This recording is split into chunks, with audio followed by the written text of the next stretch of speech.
நுழையாது, நரேந்திர மோடியே நுழையாது, தமிழ்நாட்டுக்குள் நுழையாது, 5 லட்சம் ஏழை குழந்தைகள் நாட்டுக்கு வருகின்ற நரேந்திர மோடியே நரேந்திர மோடியே கண்டிக்கின்றோம் கண்டிக்கின்றோம் கண்டிக்கின்றோம்.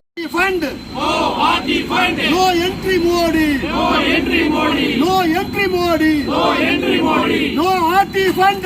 No RT fund. No entry Modi. No entry Modi. No entry Modi. ஏழை குழந்தைகளின் கல்வியை நாசமாக்கிய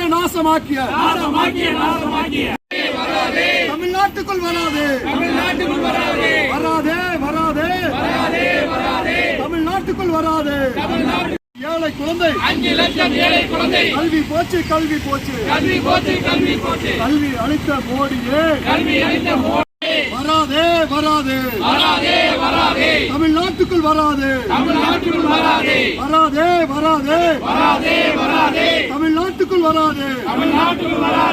நரேந்திர மோடியே தமிழ்நாட்டுக்குள் வராது Modi no entry Modi no RTE fund no RTE fund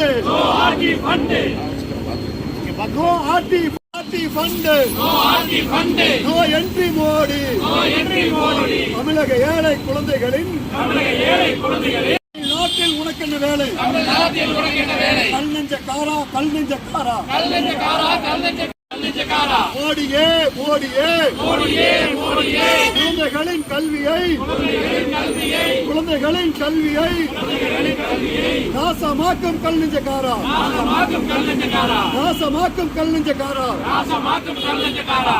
இந்தியாவுடைய பிரதமர் நரேந்திர மோடி அவர்கள் இன்றைக்கு தமிழ்நாட்டுக்கு வர இருக்கிறார்.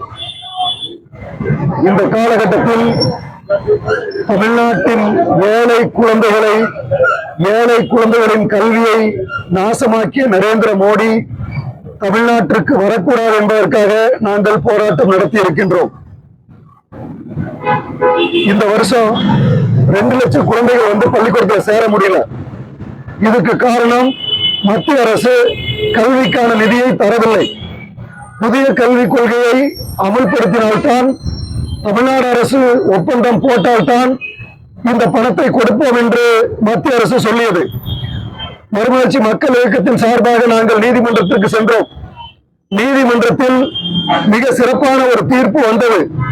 புதிய கல்விக் கொள்கை என்பது வேறு, கட்டாய கல்வி உரிமை சட்டம் என்பது வேறு. புதிய கல்விக் கொள்கையை காரணம் காட்டி கட்டாய கல்வி உரிமை சட்டத்திற்கான பணத்தை கொடுக்க மறுப்பது சட்டப்படி தவறு என்று நீதிமன்றம் கூறிவிட்டது. அப்போ மத்திய அரசாங்கம் தீர்ப்புக்கு எதிராக நடக்கிறது, சட்டத்திற்கு எதிராக நடக்கிறது. சட்டத்தை மீறி, நீதிமன்ற தீர்ப்பை மீறி, மனசாட்சி இல்லாமல் தமிழ்நாட்டில் 5 லட்சம் ஏழை குழந்தைகளுடைய கல்வியை நரேந்திர மோடி அளித்திருக்கிறார். நான் கேட்கிறேன், ஒரு மிகப்பெரிய போர்ல கூட குழந்தைகளை கொல்ல மாட்டாங்க. 2 நாடுகள் 2 தீவிர எதிர்ப்பு நாடுகளாக இருந்தா கூட அந்த எந்த நாட்டினுடைய குழந்தைகளுக்கும் பாதுகாப்பு இருக்கும். ஆனால் மத்திய அரசுக்கும் மாநில அரசுக்கும் நடக்கின்ற போரில் குழந்தைகளுடைய வாழ்க்கையை பற்றி கவலைப்படாமல், குழந்தைகளுடைய கல்வி அழிந்து போய்விடுமே என்ற கொஞ்சம் கூட ஈவு இறக்கம் இல்லாமல் நரேந்திர மோடி தமிழ்நாட்டிற்கான பணத்தை 2100 கோடி ரூபாயை கடந்த 3 ஆண்டுகளாக தரவில்லை. இது மிகப்பெரிய வஞ்சகம். அரசியல் கட்சிகளுக்கு வஞ்சகம் செய்தால் பரவாயில்லை, ஒரு அரசுக்கு வஞ்சகம் செய்தாலும் பரவாயில்லை, ஏழை குழந்தைகளுக்கு வஞ்சகம் செய்கிறது எங்களால் ஏற்றுக்கொள்ள முடியவில்லை. இந்த நிலையில் தமிழ்நாட்டு ஏழை குழந்தைகளை வஞ்சித்துவிட்டு தமிழ்நாட்டிற்கு நரேந்திர மோடி வருகின்றார். அந்த ஏழை குழந்தைகளின் சார்பாக, லட்சக்கணக்கான ஏழை குழந்தைகளுடைய பெற்றோரின் சார்பாக மறுமலர்ச்சி மக்கள் இயக்கம் என்று போராடி இருக்கிறது. நுழையாதே தமிழ்நாட்டுக்குள் நுழையாதே, நரேந்திர மோடியே நுழையாதே, லட்சக்கணக்கான குழந்தைகளுடைய கல்வியை அளித்துவிட்டு தமிழ்நாட்டில் உனக்கென்ன வேலை என்ற கேள்வி கேட்டு நாங்கள் இன்றைக்கு ஆர்ப்பாட்டம் நடத்தி இருக்கின்றோம். பிஞ்சு குழந்தைகளை பற்றி கவலைப்படாமல், ஏழை குழந்தைகளை பற்றி கவலைப்படாமல், தமிழ்நாடு இந்தியாவிலே தான் இருக்கிறது. தமிழ்நாட்டிலே இருக்கின்ற குழந்தைகள் இந்திய குழந்தைகள் தானே. இந்த குழந்தைகளுக்கான கல்வி பணத்தை ஏன் நீங்கள் தடுக்கிறீர்கள்? நரேந்திர மோடி அவர்களே, இது அயோக்கியத்தனம் இல்லையா? கல்விக்காரர்களா நீங்கள்?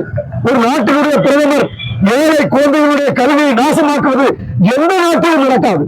மிகப்பெரிய சர்வாதிகாரிகள் கூட அந்த குழந்தைகளை பழிவாங்க மாட்டார்கள். ஆனால் நீங்கள் குழந்தைகளை பழிவாங்குகிறீர்கள். கல்வஞ்சம் கொண்ட நரேந்திர மோடி தமிழ்நாட்டிற்குள் நுழைவதற்கு தகுதியற்றவர். தமிழ்நாட்டிற்குள் நுழையாது என்று மறுமலர்ச்சி மக்கள் இயக்கம் போராட்டத்தை நடத்தி இருக்கின்றோம்.